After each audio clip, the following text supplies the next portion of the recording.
Sputnik and the National Defense Education Act, how the launch of a Russian satellite changed the face of education in the United States. The great space race between the Soviets and the U.S. became a battleground to see who would be the world's greatest superpower. This incredible pursuit for domination of spaceflight technology resulted in incredible achievements in technology, science, and space exploration over the course of 20 years. But it ultimately propelled the U.S. education system into its own reformation. The great space race took place between the U.S. and the Soviet Union and began with a competition launched by the International Council of Scientific Unions 3 years prior to Sputnik to see who would be the first to invent a space vehicle to monitor solar activity during the International Geophysical Year. The U.S. and the Soviets raced to be the first to launch a satellite and prove their superiority. The U.S., feeling confident they would win, announced their intention to be the first in space and beat the Soviets. They knew this would send a message to the world that they were the most superior, but they failed.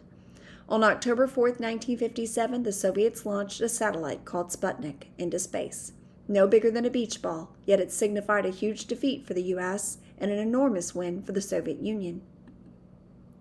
Despite its small size and simple function, Sputnik woke up a nation that was caught off guard and marked an explosive new phase in the Cold War. Its beep, beep, beep was heard around the world, marking the beginning of a new age in technology and education.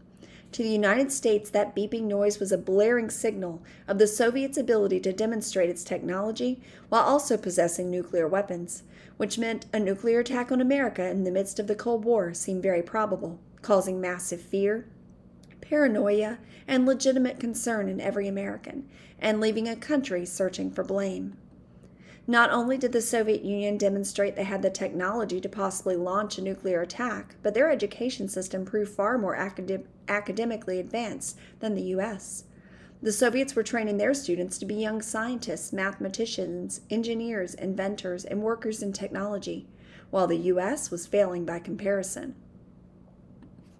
When President Eisenhower addressed a fearful America in November of 1957, 1 month after the launch of Sputnik, he admitted the Soviets were winning and emphasized the implications of their students graduating from high school with 5 years of physics, 4 years of chemistry, 1 year of astronomy, 5 years of biology, 10 years of mathematics through trigonometry, and 5 years of a foreign language.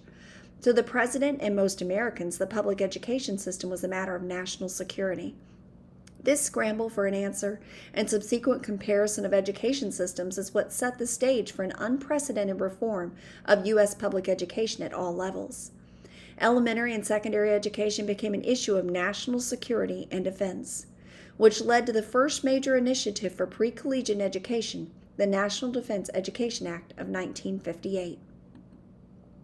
The NDEA, signed into law by President Eisenhower, increased funding for education at all levels, furnished low-interest student loans to college students, and focused on scientific and technical education by providing $70 million of federal government support annually for 4 years.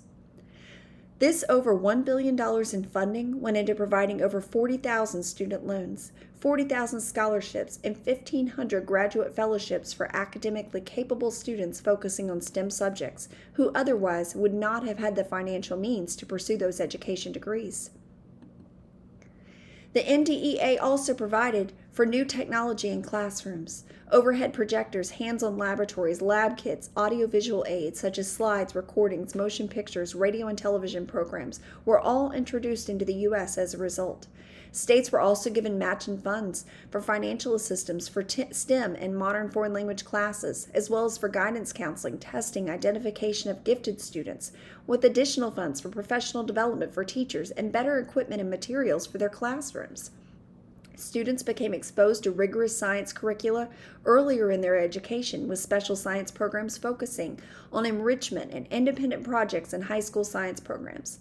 Students could participate in dual enrollment in accelerated graduation programs, specialized high schools focusing on career and training in STEM subjects, and thanks to the NDEA, college libraries were also expanded. College attendance was boosted, enrollment in STEM and honors programs was emphasized to create students who would pursue careers in science, math, engineering, and technology.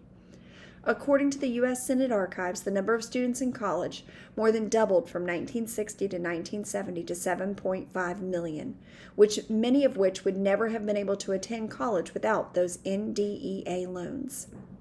Ultimately, the National Defense Education Act of 1958 established the legitimacy of federal funding in education and became one of the most successful initiatives in education to this day.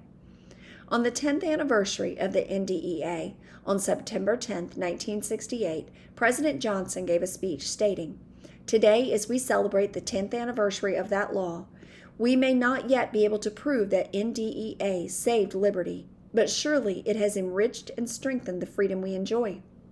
And surely that bill, the first large-scale modern program of federal aid to education, has proven to be the forerunner of better things to come." He then went on to say, "What gives this law its special place in history is more than dollars and books and classroom equipment. First, this law, the National Defense Education Act, ended years and years of debate about one controversial question. Shall the federal government, with its massive resources, get directly involved in aiding American education? The answer this law gave was a loud yes, and thus we paved the way for a new era of support for education in America.